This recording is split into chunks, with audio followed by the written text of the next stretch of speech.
నమస్తే ఫ్రెండ్స్, అందరికీ దసరా శుభాకాంక్షలు.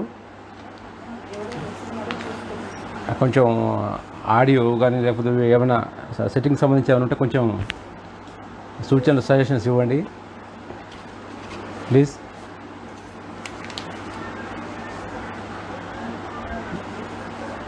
బహుజన కథ ఊట లైవ్ సిరీస్లో భాగంగా మనం బహుజన కథకులకు సంబంధించినటువంటి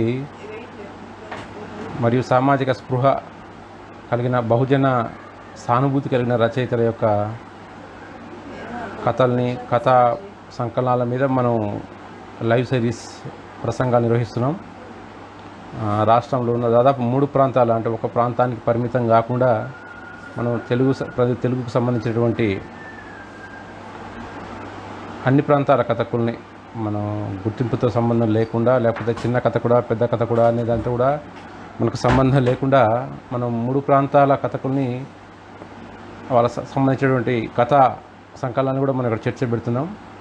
దీనిలో భాగంగానే ఈరోజు నేను జి వెంకటకృష్ణ, రాయలసీమకు చెందినటువంటి ప్రముఖ కథకులు జి వెంకటకృష్ణ గారి దేవరగట్టు కథా సంకలనం మీద నేను మాట్లాడదలుచుకున్నాను. అంటే ఇది నాకు సంబంధించిన వరకు మొట్టమొదటి లైవ్ వీడియో, ఒక పుస్తకం మీద మాట్లాడడం కానీ లేకపోతే ఒక ఫేస్బుక్ లైవ్ చేయడం కానీ అనేది ఇదే ఫస్ట్ టైం. కొంత యాంగ్జైటీ తోడ ఓకే. నేను ముఖ్యంగా ఈ లైవ్కి వెళ్ళే ముందు 2 విషయాలు మనం చెప్పుకోవాలి. ఒకటి ఏంటంటే, ఈ వెంకటకృష్ణ గారి కథలు ఎంచుకోవడానికి కారణం ఏంటి అనేది, అంటే విమర్శ సమీక్ష పక్కకు పెడితే వ్యక్తిగతంగా కూడా నాకు వెంకటకృష్ణ గారు కథకుడిగా చాలా ఇష్టమైనటువంటి కథకులు. ఆయన కథలు రాసే తీరు ఇవన్నీ పక్కకు పెడితే ఆయన ఎంచుకునే వస్తువులు నన్ను బాగా, అంటే ఒక కథలో నేను కూడా కొన్ని ఒక 10 కథల వరకు రాశాను కాబట్టి నాకు ఆయన ఎప్పుడు కూడా మొదటి కథ నుంచి కూడా నాకు కొంచెం ఇన్స్పిరేషన్గా నిలుస్తుంటారు అన్నట్టు. ఆ అభిమానం నాకు వెంకటకృష్ణ గారి మీద ఉంది. అందుకే నేను ఈ దేవరగట్టు కథా సంకలనాన్ని తీసుకున్నాను. ఇంకొకటి, ఈ దేవరగట్టు కథా సంకలనం గురించి మనం చెప్పుకోవాలనుకుంటే, తెలుగులో చాలా చాలా కథలు వచ్చాయి. అనేక సామాజిక ఉద్యమాల్ని లేదా సామాజిక స్థితిగతుల్ని, రకరకాల పరిస్థితుల నేపథ్యంలో తీసుకుని అనేక కథలు వచ్చాయి. అయితే దేవరగట్టు మనకు తెలుసు, దసరా పండుగ రోజు కర్నూలు జిల్లాలో జరిగేటువంటి ఒక చిన్న గ్రామీణ ప్రాంతంలో జరిగే ఒక ఆచారం అది దేవరగట్టు అనేది.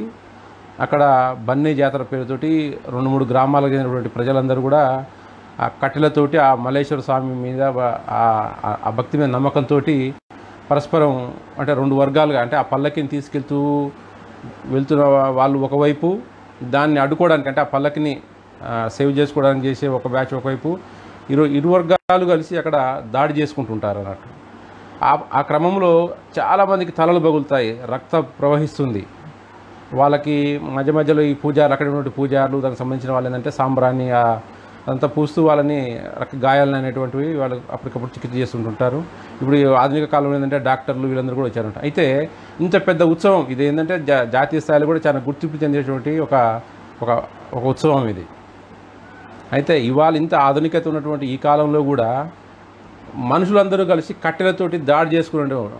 అది ఏ స్థాయి దాకా అంటే దాదాపు చంపుకునేదాకా, అంటే కనీసం ఒక 5-6 మంది అయినా చనిపోయే పరిస్థితి ఉంటుంది ఆ ఉత్సవం రోజు. ఇదే రోజు దసరా రోజు రాత్రి జరుగుతుంటుంది. అది ప్రతి సంవత్సరం జరుగుతుంటుంది.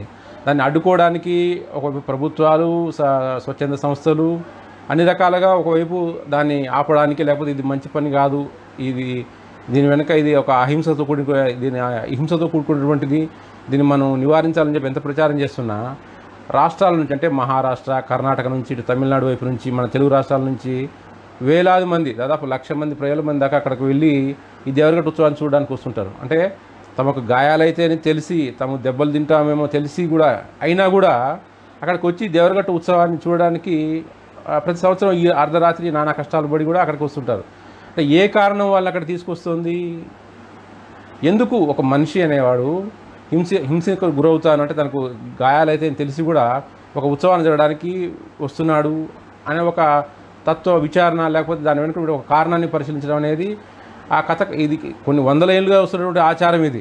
అయినా ఏ కథకుడు కానీ ఎవరు కానీ దాని మీద మరి ఫోకస్ ఎందుకు చేయలేకపోయినారు. మొట్టమొదటిసారిగా వెంకటకృష్ణ గారే దేవరగట్టు కథ పేరుతో ఆ దేవరగట్టు వెనుక ఉన్నటువంటి కారణం ఏమిటి, ఆ ఉత్సవం ఏంటిది, ప్లస్ దాని వెనుక ఉన్నటువంటి హింస, ఆ హింస ఏంటిది, అది మనకేమైనా పేపర్లలో ముఖ్యంగా ఈ ఎలక్ట్రానిక్ మీడియా ఛానల్ వచ్చిన తర్వాత దేవరగట్టు ఉత్సవం ఏందో మనకు ప్రత్యక్షంగా చూసే అనుభవం మనకు తెలిసింది. కానీ అంతకుముందు మనం ఏమో పేపర్లలో చదువుతున్నాం.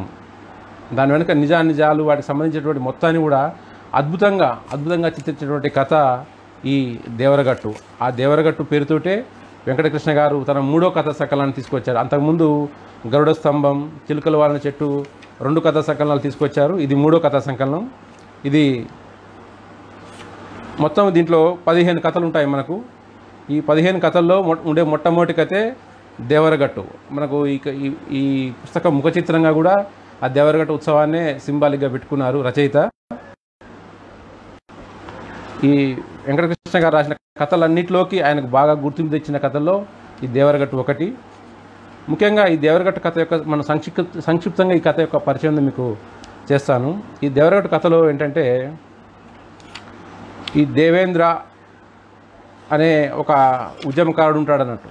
ఆ ఉద్యమకారుడు తను ఉద్యమం అంటే క్యాంపస్ నుంచి తన జీవితాల నుంచి ఎదుర్కొన్న రకరకాల అనుభవాలతోటి, కమ్యూనిస్ట్ ఉద్యమాలతోటి, ఆ ఉద్యమాలతో చేస్తూ ఆ తర్వాత కొంచెం ఈ పోలీసుల వేధింపులు ఎదుర్కొంటాడు. ఆ వేధింపులు ఆ తర్వాత తట్టుకోలేని పరిస్థితులు ఏమైపోతారంటే ఒంటరిగా ఎక్కడో తన భార్యతో కలిసి అక్కడ ఒంటరిగా జీవిస్తుంటుంటాడు అన్నట్టు. వాళ్ళని కలవడానికి మన కథకుడు, అంటే ఈ కథలో మనకు కనిపించేటువంటి కథకుడు అక్కడికి వెళ్తుంటాడు. ఆ వెళ్తున్నప్పుడే ఈ కథ కథకుడు మనకు పరిచయం చేస్తాడు. ఆ కథ మొట్టమొదటిలోనే రచయిత ఏంది, ఆ కథను ఎత్తుగడ కోసము అది ఎలా జరుగుతుందో మనకు మొత్తం చూపిస్తాడు. డ్రుర్ గో పరాక్ లయబద్ధంగా పెనుక రెక్కలు పదే వాటిని మారు పలుకుతూ వేలాది గొంతులు యుద్ధానికి సన్నద్ధం అన్నట్టు అదొక యుద్ధ ఉన్మాదపు పిలుపు. అంటే అక్కడ ఏం జరగబోతుందో మనకు ఒక ఛాయామాత్రంగా రచయిత పరిచయం చేస్తాడు. ఎందుకంటే ఇది చాలా పెద్ద క్యాన్వాస్ ఉన్నటువంటి కథ దేవరగట్టు. ఎందుకంటే కొన్ని శతాబ్దాలుగా ఉన్నటువంటి చరిత్ర, ఈ చరిత్ర మొత్తాన్ని ఒక 5 పేజీలో ఒక 10 పేజీలో కథకు కుదించి రాయడం అనేది రచయితకు ఖచ్చితంగా కత్తి మీద సాము లాంటి ప్రక్రియ. దాని వెనుక చరిత్ర ఉంది. ఇంకోవైపు ఏంటంటే బ్యాలెన్స్గా చెప్పాల్సిన ఒక అవసరం ఒకటి ఉంటుంది. అంటే ఇది కేవలం అంటే ఒకవైపు వాదన మాత్రమే, అంటే ఇది క్లీన్ మన స్వీపింగ్ కామెంట్ లాగా హింస ఆపండి అని చెప్పడం కాదు. దాని వెనుక ఏముంది, ఎందుకు ఈ జనం అంటే ఒక ఆధునికత వైపు, అంటే ఇప్పుడు సెల్ ఫోన్ టెక్నాలజీ వచ్చింది, ర్యాకెట్ టెక్నాలజీ వచ్చి ఇటువంటి మనం ఇతర గ్రహాల వైపు చూస్తున్నటువంటి మనుషులు ఒక పక్కకుంటే ఇంకా కట్టెలు తీసుకొని కొట్టుకొని ఆ రక్తం గారితే అక్కడ దాన్ని ఒక భక్తియో లేకపోతే ఒక తన్మయతో చెందేటువంటి సెక్షన్ ఆఫ్ పీపుల్ ఒక దగ్గర ఉన్నారు. సో ఈ 2 వైపుల యాంగిల్స్ని మనం దాన్ని బ్యాలెన్స్ చేస్తూ రచయిత చెప్పడం అనేది నిజంగా చాలా కష్టం. ఎటో ఒకవైపు వెళ్ళడం చాలా ఈజీ, కానీ దీంట్లో రచయిత ఎటూ వెళ్ళడు. దాన్ని కరెక్ట్ పర్ఫెక్ట్ డాక్యుమెంట్ చేసినటువంటి కథ దేవరగట్టు. అందులో భాగంగానే ఏం చేశాడంటే రచయిత కొన్ని చోట్ల అంటాడు, ఒక చోట అంటాడు, ఆచారం పేరుతో తలలు పగలగొట్టుకోవడం ఏమిటి, ఇంత ఆధునికతలోకి వచ్చేసిన స్పేస్ షటిలు సెల్ ఫోన్ల కాలంలో కూడా ఈ మధ్యయుగాల అలవాట్లు ఏమిటి, ఇది అమానుషం అంటాడు. ఎవరు ఆ కథలో ఉండేటువంటి ఒక పాత్ర. దాన్ని లాస్ట్లో ఒక అంటాడు, దానికి రచయిత ఇచ్చే ఒక వివరణ ఉంటుంది. స్పేస్ షటిల్ పంపేంత మాత్రాన, సెల్ ఫోన్లు వాడినంత మాత్రాన ఆధునికత వచ్చినట్లేనా, ఈ పొగచూరిన పూరి గుడిసెలు, మట్టి మిద్దెలు, పురాతన వాసన వేస్తున్న ఈ మనుషులు చూస్తుంటే రానట్టే అనిపిస్తుంది. చింత చెట్టు కింద చిల్లా కట్టే ఆడుతున్న పిల్లలు. తను ఏం చెప్పబోతున్నాడు, కథ సారాంశం మొత్తం ఇక్కడ మనకు వివరిస్తాడు అన్నట్టు. అంటే స్పేస్ షటిల్ మనం అనుకుంటాం, మనిషి ఒక పక్కకు చాలా అభివృద్ధి చెందుతున్నాడు, మనిషి చాలా ఆధునికత వైపు వచ్చేసిన ఒక పక్క అనుకుంటుంటే ఇంకా ఇట్లాంటివి ఉన్నాయి. ఈ పొగచూరిన గుడిసెలు, మట్టి మిద్దెలు, పురాతన వాసన వేస్తున్న మనుషులు, వీళ్ళంతా ఈ గుడిసెలు, ఇదొక ప్రపంచం. అంటే ఈ 2 ప్రపంచాల మధ్య ఒక విడదీయరానటువంటి గ్యాప్ ఏర్పడింది, గ్యాప్ ఏర్పడుతూనే ఉంది. ఈ రెండింటి మధ్య ఒక ఘర్షణ, ఆ ఘర్షణనే ఆ హింసా రూపం దాల్చి ఈ దేవరగట్టుగా మనం అనుకోవచ్చు అన్నట్టు. ఆ కథని సింబాలిక్గా చెప్తారు. అనేక పొరలున్న కథ ఇది. అంటే సింగిల్గా ఒక ఇద్దరి జీవితము లేకపోతే ఆ దేవరగట్టు వెనక ఎదుర్కొన్నటువంటి ఒక కథకుడి అనుభవం కాదు ఇది. లేయర్లుగా పొరలుగా చాలా డెప్త్ ఉన్నటువంటి కథ దేవరగట్టు. ముఖ్యంగా దీంట్లోనే అతను చెప్తాడు అన్నట్టు, యూనివర్సిటీలో ఆధునిక చరిత్రను చదివి ఈ మనిషి పురాతన ప్రపంచంలో ఏ ఆధునిక వ్యవహారాలు తాకినేయకుండా ఎట్లా ఉండిపోయిందో ఆశ్చర్యం వేస్తుంది. ఈ దేశంలోకి ఆధునికత వచ్చి ఉండొచ్చు, కానీ పురాతన ఆచార వ్యవహారాల్లో కొందరు మనుషులు కొన్ని ప్రాంతాలు ఇంకా కూరుకునే ఉన్నాయనడానికి మార్తక్క దేవేంద్ర ఒక గుర్తు. అంటే దేవరగట్టులో ఏం జరిగింది, దేవరగట్ట కథను చెప్తూనే కథకుడు ఏం చేస్తాడు, మార్తక్క దేవేంద్ర అనేటువంటి వాళ్ళ జీవితాలను కూడా మనకు చూపిస్తాడు. హింస అంటే హింస ఎన్ని రకాలుగా ఉంటుందో మనకి కథలో మనకు కనిపిస్తుంది.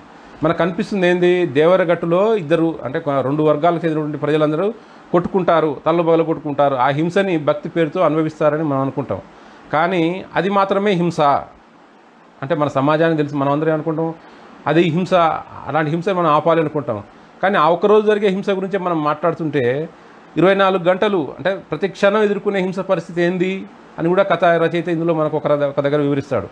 కేవలం హింస అంటే దేవరగట్టులో ఉన్నదే హింస, మన సమాజంలో హింస లేదా, మరి ఆ హింస గురించి ఎవరు మాట్లాడాలి అంటే రచయిత యొక్క దృక్కోణం మనకు అర్థమవుతుందన్నమాట. ఈ కథలో కేవలం ఒక విషయాన్ని మాత్రమే చెప్పకుండా, ఆ విషయాన్ని ఆ కథకు సంబంధించి మాత్రమే చెప్పకుండా, ఆ కథని ఆ కథలోని ఆ ఒక వస్తువుని సార్వజనీనం చేసినటువంటి ఒక అద్భుతమైన టెక్నిక్ మనకి దేవరగట్టు కథలో కనిపిస్తుంది. అందుకే ఇది చాలామందికి కథ దేవరగట్టులో జరుగుతున్నా, దేవరగట్టు పరిమితమైన ఒక కథలాగా అనిపిస్తున్నా కూడా ప్రతి మనిషి రిలేటివ్ చేసుకున్నటువంటి ఒక ఇతివృత్తం, ఒక చిన్న వస్తువు దీంట్లో ఉంటుందన్నమాట. మనకు ఒక ఇద్దరు ఉద్యమకారులు, ఉద్యమంలో ప్రజలు మారాలి, సమాజం మారాలి, మనుషులందరూ సమానంగా కావాలి అనే ఒక ఉద్దేశంతో సమాజంలో పోరాడిన ఒక ఇద్దరు ఉద్యమకారులని ఈ వ్యవస్థ, ఈ రాజ్యం ఎంత హింస పెట్టింది. వాళ్ళు చివరికి ఆ హింస తట్టుకోలేక అతను ఉన్మాదిగా మారిపోతాడు పాపం. ఆ దేవేంద్ర అనేటువంటి ఒక కథలోని పాత్ర ఆ హింస. ఇక ఇందులో ఆశ్చర్యం ఏంటంటే మనకు రాజ్య హింస అనుభవిస్తూ ఒక వేదన పడుతున్నటువంటి ఇదే దేవేంద్ర మళ్ళీ తన భార్య పాలిట ఇంకో హింసకు కారణమవుతాడు. అంటే చూడండి, హింసలు రకరకాలు. సమాజం మనిషిని పెట్టే హింస, మనిషి మన దళితులు ఆడవాళ్ళు అన్నట్టు ఇందులో మళ్ళీ హింసకు వచ్చేసరికి ఆడవాళ్ళ మీద మళ్ళీ హింస. సో ఇది ఇన్ని లేయర్లుగా చెప్పినటువంటి కథ ఈ దేవరగట్టు కథ. దేవరగట్టులో అడుగుతాడు అన్నట్టు, అంటే ఆ రచయితని అడుగుతుంది, దేవరగట్టు రావాలంటే మా అమ్మ ప్రాణాలు ఇవ్వాలా, ఇస్తావా, ఏ ప్రకాష్ ఇస్తావా, చచ్చిపోయిండే మా అమ్మనిస్తావా, నంజిరి ముద్దయిపోయిండే మా అమ్మనిస్తావా. మార్త నడుము చుట్టూ చేయి వేసి బిగిస్తూ హిస్టారిక్గా అరుస్తున్నాడు. అంటే ఈ హింస ఆపాలంటే ఏం జరగాలి అని చెప్పేసి ఒక పాత్ర అడిగితే అది చెప్తున్నట్టు. అంటే మనిషికి రకరకాల రూపాల్లో హింస ఎదురవుతుంటుంది, దాన్ని అనుభవిస్తాడు. ఆ హింసనంతని ఎక్స్ప్రెస్ చేసేటువంటి ఒక పరిస్థితి, సందర్భం ఎక్కడ ఉంటుంది, పిల్లలు లేకపోతే భార్యల దగ్గర వచ్చేస్తుంది అన్నట్టు. మనందరికీ తెలిసిందే, ఒక ఆఫీసులో తన బాసు తన కింది స్థాయి అంటే తన పైనుంచి వచ్చినటువంటి ఆ వేధింపును లేకపోతే తన పైనుంచి వచ్చిన ఒత్తిళ్ళని ఏం చేస్తాడు, ఒక బాసు లేదా మేనేజరు తన కింది ఉద్యోగస్తుల మీద చూపిస్తారు. ఆ కింది ఉద్యోగస్తులు ఏం చేస్తాడు, మళ్ళీ ఇంటికి వచ్చి తన భార్య మీద వ్యక్తం చేస్తాడు. అంటే ఆ హింస అనేది రకరకాలుగా, ఆ వేధింపు అనేది రకరకాలుగా ట్రాన్స్ఫర్ అవుతూ ఉంటుంది అన్నమాట. అదే మనకి ఈ కథలో ఒక అన్యాపదేశంగా రచయిత మనకు చూపిస్తాడు. అక్కడ అంటాడు, దాంట్లో దేవేంద్రకు ఫోబియా ఉంది కదా, పైకి మామూలుగా కనిపించినా లోపల భయంతో హింసతో నలిగిపోతుంటాడు. వాళ్ళమ్మ గుర్తొస్తే విచిత్రంగా ప్రవర్తిస్తాడు. ఇరుకిరుకులో ఉండలేడు, చీకట్లో ఉండలేడు, అక్కడికి సినిమా హాల్లో కూడా ఉండలేడు. గేట్లు మూసుకొని పోయి బయటికి రాలేరని భయం, అది ఇంకా ఎక్కువైపోయా. తాగుడుకు ఎక్కువగా అలవాటు పడలే. నేను సర్దుకుపోతే ఇంకెవరు సర్దుకుపోతుంటారబ్బా చెప్పు. ఇదొక మళ్ళీ విచిత్రమైన పరిస్థితి. ఇంత ఇబ్బంది పెడుతున్నటువంటి దేవేంద్రని భార్య అలాగే భరిస్తూ ఉంటుంది. దాన్ని ఆశ్చర్యంగా కథకుడు అడుగుతాడు, ఏమ్మా మరి నీ భర్త ఇంత హింస పెడుతున్నాడు కదా దేవేంద్ర, మరి అతనితో పాటు ఎందుకు ఉండాలి, నువ్వు వెళ్ళిపోవచ్చు కదా. ఆ పరిస్థితి అక్కడ చెప్తుంది అన్నట్టు.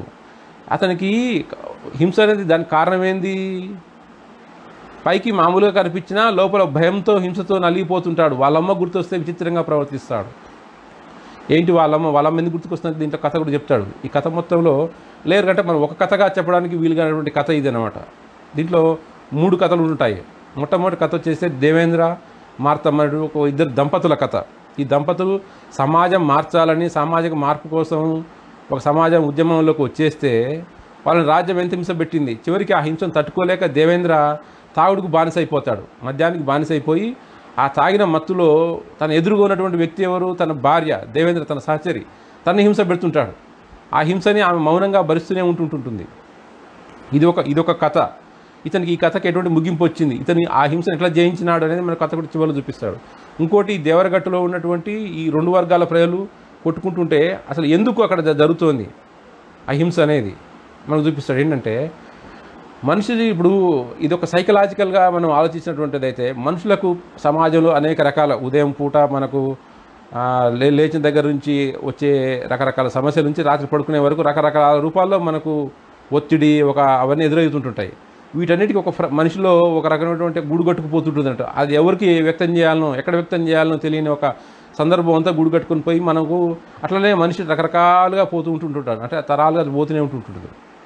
ఈ దేవరగట్టు ఉత్సవం వచ్చేసరికి ఏంటంటే, ఒరే నీ మీద కేసు పెట్టము, నువ్వు ఎవరిని కొట్టినా ఎవరిని ఏం చేసినా కూడా నీ మీద కేసు ఉండదురా, ఏం చేస్తావో చేసుకో అని కనుక ఒక మనిషికి స్వేచ్ఛనిస్తే అతను ఎట్లా ప్రవర్తిస్తాడు, తన హింసని తన ఆవేశాన్ని తన కోపాన్ని ఎలా వ్యక్తం చేస్తాడు అనే దానికి ప్రతిరూపమే ఈ దేవరగట్టు సందర్భం ఏమో అని చెప్పి రచయిత ఒక సందర్భంలో అంటాడు. వాస్తవానికి కావచ్చునేమో, అంటే మనలాంటి మామూలు ప్రజలకి మన హింసను వ్యక్తం చేసుకోవడానికి ఎటువంటి అవకాశం లేదు. కానీ అక్కడ దేవరగట్టులో ఆ ప్రజలకి ఏంటంటే ఆ సంవత్సరానికి ఒక రోజు తాము అంటే రాయలసీమ చెందినటువంటి ప్రజల జీవితం కాబట్టి అక్కడ వాళ్ళకి నిత్యం అనేక అనుభవాలు అవమానాలు అన్నీ ఎదురవుతుంటాయి.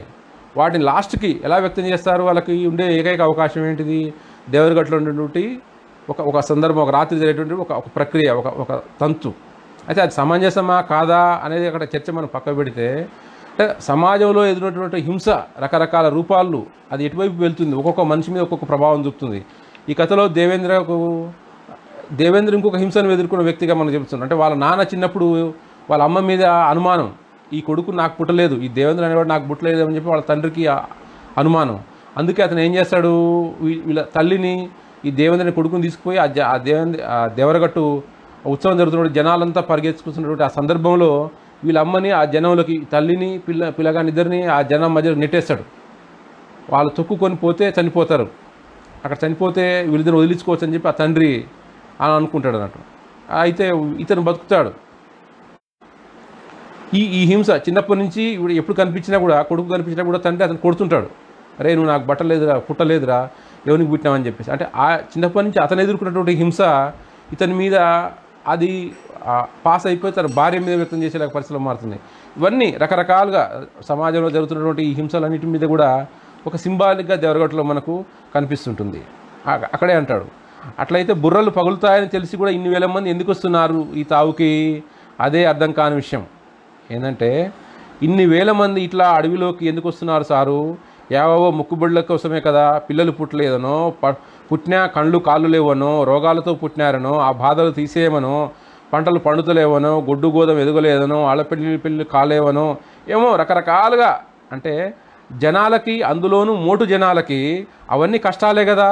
అవుట్లను బాగు చేసుకోవడానికి యాడికి పోవాలన్నా మనం ఏమన్నా దారి చూపుతుండామా? అంటే మనుషులకు ఎదురే రకరకాల, అంటే కింది స్థాయి జనాలకు ఎదురయ్యేటువంటి రకరకాల అనుభవాలకి ఆ హింస ఎటుపోవాలి మనం దారి చూపిస్తున్నామా? లేదు కదా. చూపిన అరాకొర దారే కదా. ఆఫీసుల చుట్టూ కుక్క లెక్క తిరిగి బేజారైన వాళ్ళు ఇట్లాంటి జాతరలకి ఏడాదికి ఒకసారైనా రాకూడదా? వచ్చినందుకు అంతో ఎంతో మనశ్శాంతి సిక్కితే మనకేమైనా నొప్పా? ఏం న్యాయం సారు మనది? అమ్మా పెట్టదు అడుక్కొని తినేదు అన్నట్లుంటుంది. జనాలని ఇట్లాంటి తావులకు వదిలేసేది తోసేది మనమే. అట్లా పోయి అంతో ఇంతో మనశ్శాంతి సిక్కించుకుంటే ఓర్చుకోకుండా మీ ఆచారం తప్ప మీరు అనాగరికులు అని ప్రచారం చేసేది మనమే. అంటే బయట సమాజంలో మనం దేవరగట్టు అనేది ఒక అనాచారంగా, ఒక అనాగరికంగా చూస్తున్నాము. కానీ ఆ నైతిక హక్కు కూడా మనకు లేదనేది అక్కడ ఉండే ఒక పాత్ర చెప్తుంది. దాని వెనుక మళ్ళీ మాఫియా ఉంటుంది, సారా మాఫియా ఉంటుంది. పోలీసు ఇంత పెద్ద ఉత్సవం జరుగుతుంటే తెలిసి కూడా లా అండ్ ఆర్డర్ కంట్రోల్ చేసిన పోలీసులు కానీ, రెవెన్యూ అధికారులు వాళ్ళందరూ కూడా లాలూచి అయిపోయి అక్కడ ఎంతో కొంత ఆదాయ మార్గం దాన్ని చూసుకుంటుంటారంట. అంటే ఎవరి కోణం వారికి ఉంది. అక్కడ హింస ఉంటుంది, ఆదాయం ఉంటుంది. ఒక ఉత్సవం పేరుతో రకరకాల వ్యాపారాలు, మాఫియా, చీకటి ప్రపంచం అక్కడ జరుగుతుంటుంది. ఇవన్నింటినీ మనకు అద్భుతంగా చిత్రించినటువంటి కథ ఈ దేవరగట్టు. ముఖ్యంగా చివరిలో ఒక చోట అంటున్నట్టు, ఇలాంటి బన్నీ ఉత్సవాల రాత్రే మా నాయన మా అమ్మను నన్ను మా ఇంటికి పిలుచుకొని వచ్చి అర్ధరాత్రి గుడిలోనికి తోలికిపోయి దేవుడి పల్లకీలో పైనుంచి కిందికి దిగేయడానికి నన్ను మా అమ్మను జనాల్లోకి తోసి మాయమైపోయా. మంది కాళ్ళ కింద పడి మేము సావాలనే ఆయన ప్లాను, తండ్రి తమ చంపడానికి చేసినటువంటి ప్లాను. దీన్ని ఎలా ఎదిరించాడు దేవేంద్ర అంటే, మనిషిలో ఉన్నటువంటి హింసని చివరికి మరి ఎలా హింసించాడు అంటే చివరికి చెప్తాడు, ఈ హింస ఆగేదాకా రక్తతర్పణ ఇస్తూ ఉంటానని చెప్పాడు. భవిష్యవాణి అని చెప్తాడు. అక్కడ ఉండే ఒక స్వామీజీ దేవేంద్ర భవిష్యవాణి అని కొనుక్కున్నాడు. అక్కడ దేవరగట్టు ఉత్సవం జరిగిన తర్వాత రాత్రి ఏం జరుగుతుందంటే భవిష్యవాణి చెప్తారు. మన బతుకమ్మ తెలంగాణలో కనుక బోనాల పండుగ తర్వాత భవిష్యవాణి చెప్పినట్టే రాయలసీమలో కూడా జరగబోయే భవిష్యత్తు గురించి దేవరగట్టు రోజు రాత్రి భవిష్యత్తు చెప్తాడు. ఆ భవిష్యత్తు ఎలా చెప్తాడో ఇక్కడ చూపిస్తే, ఒక పూజారి భవిష్యత్తు చెప్తే, ఈ హింస ఆగేదాకా తమ రక్త తర్పణ ఇస్తూ ఉంటానని చెప్పానన్నాడు. మణిమల్లాసురాల దాహం తీరేదాకా రక్తం పారుతూనే ఉంటుందంట. దేవుళ్ళ రాజ్యంలో రక్తం తీరిపారాలంట. ఆ రక్తంతో తడిస్తేనే వానలు కురుస్తాయంట, పంటలు పండుతాయంట, పశువులు పాలు ఇస్తాయంట, వానలు కురుస్తాయంట. మల్లేశ్వరుని మీద ఆన, ఈ యుద్ధం జరిగి తీరాల్సిందేనంట. ప్రకాషు, ఇదే మానవజాతి భవిష్యత్తుకు, మనుషులకు హింస నుండి విముక్తికి తన రక్త తర్పణతోనే అంటున్నాడు గొరవయ్యల పూజారి. చివరిలో వచ్చే పూజారి చెప్తాడు అన్నట్టు. ఇలా హింసకు అంటే ఎక్కడ దాకా పోతుంది హింస, దీనికి ఎక్కడ ముగింపు అనే దాన్ని కథకుడు మనకు అన్యాపదేశంగా సూచిస్తాడు. దాంట్లోనే ఇంకోవైపు అడవిలో జరిగే ఈ సమరాన్ని జయించానంటున్నావు దేవేంద్ర. ఆ కథకుడు చెప్తున్నాడు దేవేంద్ర పాత్ర. ఆ జయాపజయాల సంగతి సరే, అడవుల్లాంటి నువ్వు ఉంటున్న మైదానాల సంగతి ఏంది? అక్కడ చేయాల్సినవి ఎన్నో ఉన్నాయి కదా, మైదానాలను ఇప్పుడు జయించాలా? నేను నవ్వుతూ అంటున్న మాటలకు దేవేంద్ర తీక్షణంగా ఒక చూపు చూపి మౌనంగా ఉండిపోయాడు. మొట్టమొదట మనుషులు ఎవరికి వాళ్ళు బయటపడాలా, ఆ తర్వాతే దేని గురించి అయినా మాట్లాడాలా. అది అంటే ఒక హింసనే ఆయుధంగా, అంటే హింస ద్వారానే సమాజంలో మార్పు తీసుకురాగలం అని చెప్పే ఒక మనం నమ్మేటువంటి నక్సలైట్లు కానీ లేకపోతే ఉగ్రవాదులు కానీ హింస తీసుకురావడం కాదు. అంటే మైదానాల్లోకి పోయి అక్కడ చేసేటువంటి హింస ద్వారా పరిష్కారం వచ్చే అవకాశం లేదు కాబట్టి ఆ హింస కాదు, అట్లాంటి వ్యూహాలు కాదు. ఆ హింసను పక్కన పెట్టి మైదాన ప్రాంతాల్లోకి వచ్చేసి ఇక్కడ జరిగినటువంటి మార్పు కోసం, ఇక్కడ జరిగిన దానికోసం పోరాడాలని చెప్పి కూడా మనకి ఇక్కడ రచయిత ఇదే కోణంలో చూపిస్తాడు. అంటే సమాజంలో ఉన్న రకరకాల లేయర్లలో ఉన్నటువంటి హింస ఓవరాల్గా, అంటే దేవేంద్ర అనే పాత్ర చిన్న తండ్రి నుంచి బాల్యంలో ఎదుర్కొన్నటువంటి హింస ఒకటి, తాను మళ్ళీ రాజ్యం నుంచి ఎదుర్కొన్నటువంటి హింస ఒకటి, మళ్ళీ ఇప్పుడు తను చూపించిన భార్య మీద చూపించిన హింస ఇంకొకటి, భార్యకు ఫైనల్గా రాజ్యం తన మీద చూపించిన హింస. ఇప్పుడు ఈ దేవరగట్టు, ఇవన్నీ దేవరగట్టు నేపథ్యంలో మనకి ఇక్కడ చూపిస్తాడు. చివరికి ఒక కథ చెప్పేది ఆ మాటే, మనుషులు ఎవరికి వాళ్ళు మొదట బయటపడాలా, ఆ తర్వాతే దేని గురించి మనమైనా మాట్లాడాలా. అంటే మనుషులు ఎదుర్కొన్నటువంటి, సమాజంలో ఎదుర్కొన్నటువంటి ఒక హింసని, రకరకాల హింసలకి ఒక ప్రతీకాత్మకంగా రాసినటువంటి ఒక అద్భుతమైనటువంటి కథ ఈ దేవరగట్టు. ఈ దేవరగట్టు కథ ఒక అద్భుతమైన డాక్యుమెంటేషన్ మనకు. అంటే ఒక సినిమాని లేకపోతే ఒక లైవ్ విజువల్ చూస్తున్నటువంటి ఒక అద్భుతమైన ఫీలింగ్ మనకి కథలో మనకు కనిపిస్తుంది. మనం కనుక ఆ కథని చదివితే ఎక్కడ రచయిత తనకు సంబంధించిన వ్యక్తిగత విశ్వాసాలు చూపించకుండా అక్కడ ఏం జరుగుతుందో మనకు చూపిస్తూనే అన్యాపదేశంగా లేయర్లుగా మనకి కథ రచయిత దీంట్లో చెప్తాడు.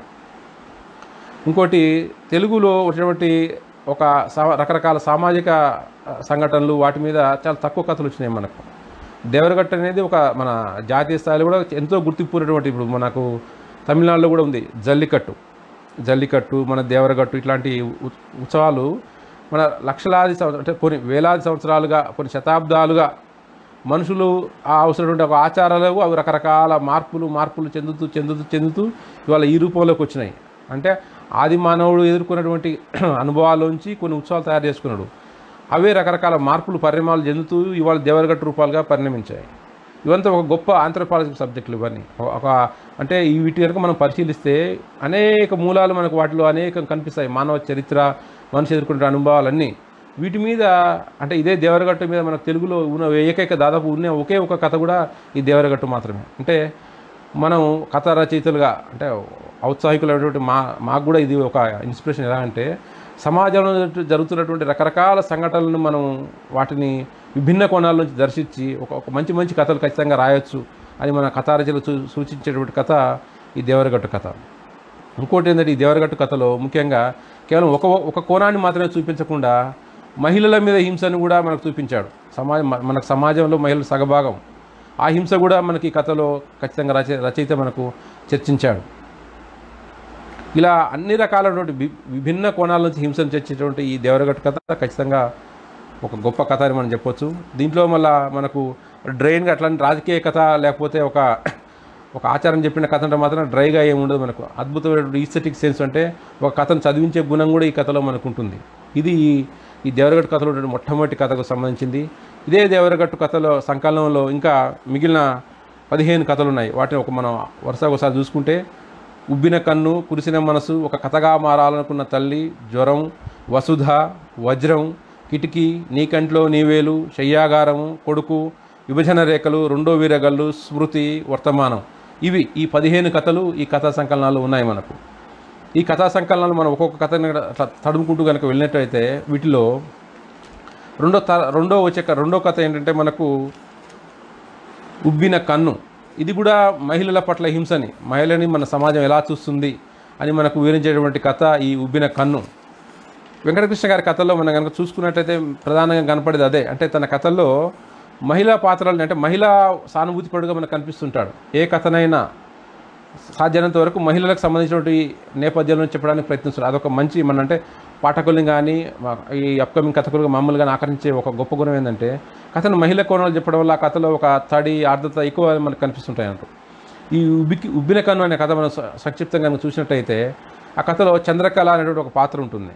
కిషోర్ అనేటువంటి వాడు ఆమె తమ్ముడు, ఆమె క్యాంపస్లో ఇద్దరు కలిసి చదువుకునేవాడు కాబట్టి ఆమెను ఫాలో అవుతూ మనను ఆమె ఏం జరిగిందో ఆమె జీవితంలో మనకు ఇండైరెక్ట్గా చెప్తూ వస్తుంటాడు అన్నట్టు.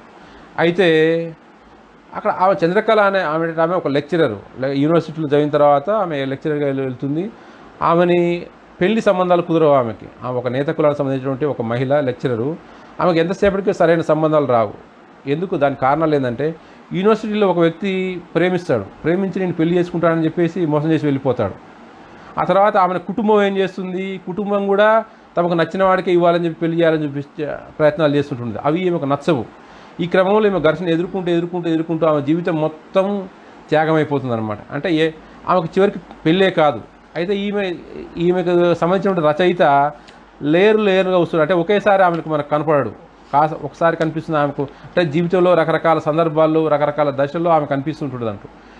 చివరికి ఆమె అయిపోతుందంటే ఆమె అంటుందంటే మహిళ తన జీవితం గురించి చెప్తుంది అనమాట. ఈ వివాహ వ్యవస్థ మొత్తానికి సంబంధించి ఆమె మనకు చెప్తుంది. మగ్గంలో కండలా అటు ఇటు కొట్టుకోవడమే మన పని, అయినా ఇప్పుడు ఏమైంది, మీరు నా గురించి వరీ కావద్దండి, వెళ్ళండి, వచ్చే నెంబర్లని నాకు పెళ్ళి అప్పుడు చూదురు కానీ అని చెప్పి కథకునికి, అంటే కథలో ఉన్నటువంటి ఒక పాత్రకి మనకు మధ్యలో కిషోర్ అనే పాత్రకి చెప్తుంది. అట్లా రకరకాలుగా ఆమె వివిధ దశల్లో ఇక్కడ కూడా ఆమె సంబంధించి కుటుంబం నుంచి రకరకాల సంఘర్షణ ఎదుర్కొంటుంటుంది.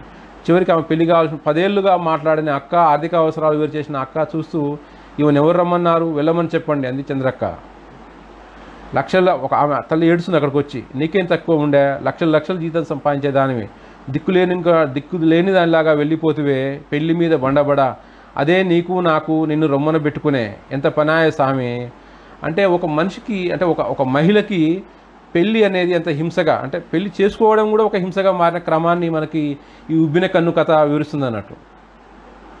మనం సాధారణంగా అనుకుంటా ఏముంది, ఒక అమ్మాయి ఒక మంచి సంబంధం చూస్తే పెళ్లి చేసుకుంటే కానీ ఒక దశ తర్వాత పెళ్ళి అనేది కూడా ఒక హింసగా ఎంత మారిందో, ఎంత కష్టమైన ప్రక్రియ మనకి ఉబ్బిన కన్ను కథ వివరిస్తుంటుంది అనమాట. పెళ్ళి అనే ఊబిని దాటలేక ఆ పాత్ర చివరికి చెప్తాడు, పెళ్ళి అనే ఊబిని దాటలేక తనలో తానే ఒంటరి లోకంలో అనాథగా మిగిలిపోయింది ఈ చంద్రకళ.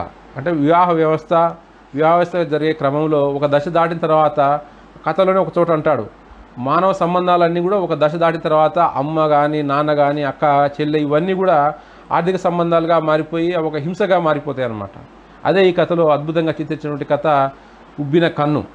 ఆ తర్వాత మనకు ఈ కురిసిన మనసు కథ అనేది ఒకటి ఉంటుంది, దీని గురించి మనం తర్వాత చర్చిద్దాం. దాని తర్వాత ఒక కథగా మారాలనుకున్న తల్లి అని ఇంకో కథ ఉంటుంది, మూడో కథ. ఈ కథ ఏంటంటే మనం ఇంతకుముందు చెప్పుకున్నటువంటి ఉబ్బిన కన్ను కథకి ఇంకొక కోణం. అక్కడ ఏంది, పెళ్ళి అనేది ఆమెకు వ్యక్తిగతంగా ఎంత హింసగా మారిందో అది వ్యక్తిగత కోణంలో వివరిస్తే, ఈ ఒక కథగా మారాలనుకున్న తల్లి కథ సామూహికంగా సంబంధించినటువంటిది. ఈ కథ సంక్షిప్తంగా ఏంటంటే, ఇందులో ఒక ఆమె నర్సుగా పనిచేసినటువంటి ఒక ఆమె ఈ కథకుడు, ఈ కథలో మనకు రచన కథ ఉన్నటువంటి ప్రొటగనిస్ట్ని వెంటబడుతున్నట్టు, నా గురించి ఒక కథ రాయవా అని చెప్పేసి అతను అడుగుతుంటుంది, ఎప్పుడైనా నా గురించి ఒక కథ రాయాలి. ఆమెకు సాహిత్యం అంటే చాలా ఇష్టం. ఇతను రాసే కథలు చదివి కూడా అబ్బా చాలా బాగుందబ్బా నీ కథ, నా గురించి కూడా కథ రాయొచ్చు కదా అని చెప్పి ఆశగా అడుగుతుంటుంది. ఈ రచయితకేమో ఆమె గురించి కథ రాయడానికి శక్తి సరిపోదు, ఆ మాట ఆమెతో అంటాడు. అందుకే ఒక చోట ఆమె ఇతనితో కలిసినప్పుడల్లా కథల గురించి అడుగుతుంటుంది అనమాట. ఆమె ఒక మాట అంటది, సాహిత్యంగా మరీ ముఖ్యంగా కథతో జీవితాన్ని అంతా ముడివేసుకున్న మనుషులు నేను అరుదుగా చూశాను. ఈమెతో పరిచయాన్ని అందుకే అపరూపంగా భావించాను. అందుకే ఎప్పుడు ఏ మంచి కథ చదివినా దాని గురించి ఈమె ఏమంటుందో ఆలోచించేవాడిని. ఆ కథను జీవితానికి ఎలా అన్వయించుకుంటుందని అనుకునేవాడిని. 10 ఏళ్ల కిందట ఒక సాయంత్రం ఒక పుస్తకాల ఆవిష్కరణ సభకు కాస్త ఆలస్యంగా వచ్చి నా పక్కనే కూర్చుంటూ నాతో చాలా విషయాలు చర్చించింది. అంటే కేవలం కథను చదివి మర్చిపోయే పాఠకులు మాత్రమే కాకుండా కథని తమ జీవితానికి అన్వయించుకుంటూ, కథని తమ జీవితంలో భాగం చేసుకుంటూ రచయితతో ట్రావెల్ అయ్యేటువంటి ఒక పాఠకురాలి కథ ఇది.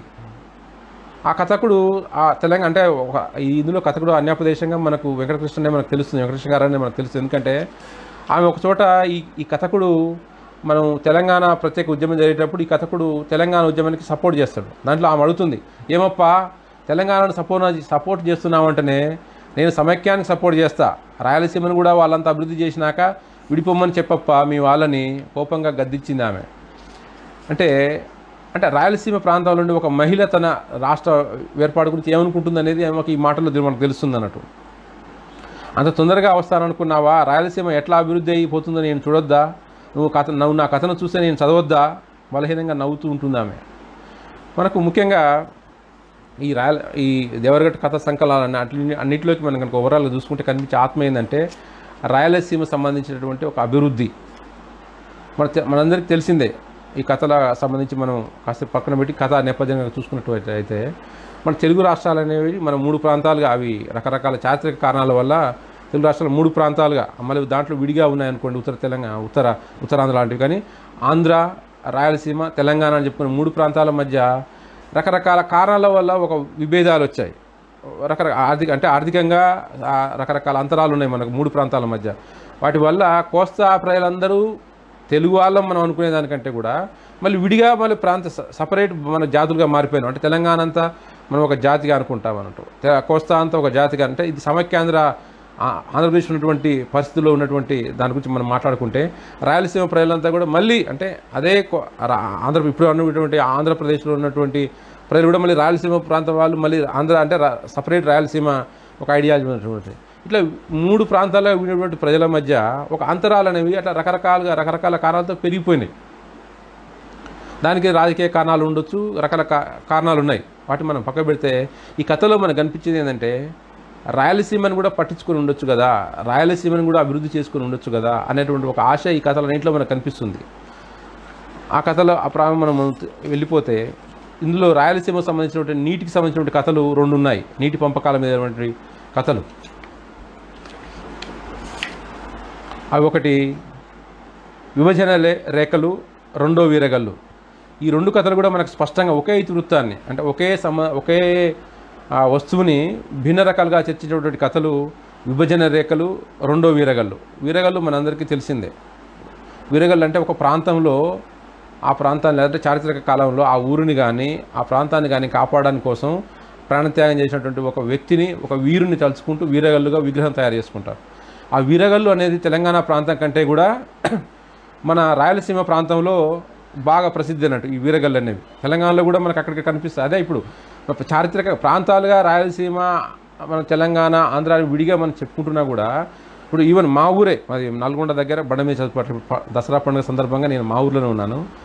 మా ఊర్లో కూడా వీరగల్లు ఉంటుంది, ఊరి బయట ఉంటుంది. అక్కడ ఎక్కడైనా మా ఊర్లో అంటే మా బహుజన కులాలకు సంబంధించినటువంటి వ్యక్తులు కానీ ఎవరైనా పెళ్ళిళ్ళు అయితే ఆ పెళ్లి రోజు కొత్తగా ఆ దంపతులు అంటే భార్య పెళ్లి కూతురు పెళ్లి కొడుకు వాళ్ళ మీద ఒక ఊరేగింపు డప్పులు కొట్టుకుంటూ వెళ్ళిపోయి ఆ వీరగల్లు కాడ నమస్కరించి వచ్చిన తర్వాతే మిగతా ప్రక్రియలను మనకు తర్వాత పెళ్లి తర్వాత అంటే ఆ వీరుని ఎప్పుడో కొన్ని 100 ఏళ్ల క్రితం ఈ ఊరి కోసం ప్రాణత్యాగం చేసినటువంటి ఒక వీరునికి ఇప్పటికీ మా బహుజన కులాలకు సంబంధించినటువంటి వ్యక్తులు అంటే ఆ పెళ్లి రోజు ఒక అర్పించుకునే నివాలేదన్నట్టు. అంటే మన కోసం త్యాగం చేసిన ఒక మనిషిని ఎప్పటికీ ఈ జాతి మర్చిపోదు.